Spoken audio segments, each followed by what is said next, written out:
ถ้าโทรศัพท์ของผู้ใดเรามีปัญหาเรื่องสัญญาณอินเทอร์เน็ตมันมักค้างตลอดมันขึ้นแนวนี้แต่ว่าสัญญาณของมันจะมันลุกไปประมาณหายประมาณ2ขีดหรือว่าขีดหนึ่งตลอดนะมันจะมักหายตลอด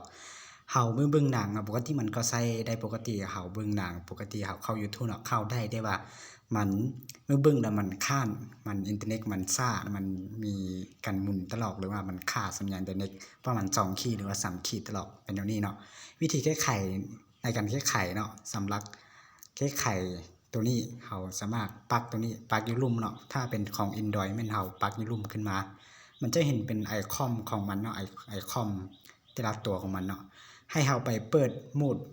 ขึ้นบินตัวนี้เนาะเราเปิดโหมดขึ้นบินตัวนี้ป่าไว้หรือว่าคันไว้ประมาณ1 นาทีเนาะเราจึงจะกัดมาปิดโหมดขึ้นบินนี้แล้วก็สัญญาณอินเทอร์เน็ตของเขามันจะกัดมาเป็นปกติเนาะนี่จะเป็นคลิปวิดีโอที่เราสอนเกี่ยวกับเข้ากันอินเทอร์เน็ตของเรามันเฮ็ดเวียกซักซ่าหรือว่ามันค่า2คีย์3คีย์ตลอดเราต้องมีการเปิดโหมดขึ้นบินเนาะมันเปิดโหมดขึ้นบินนี่สัญญาณของเรามันจะหายแล้วเนาะมีแต่เราท่าประมาณ1 นาทีแล้วก็เราก็กลับมาปิดตัวนี้สัญญาณอินเทอร์เน็ตของเรามันจะกลับมาเป็นปกติเนาะแล้วก็นี่จะเป็นคลิปที่เราสอนเข้ากัน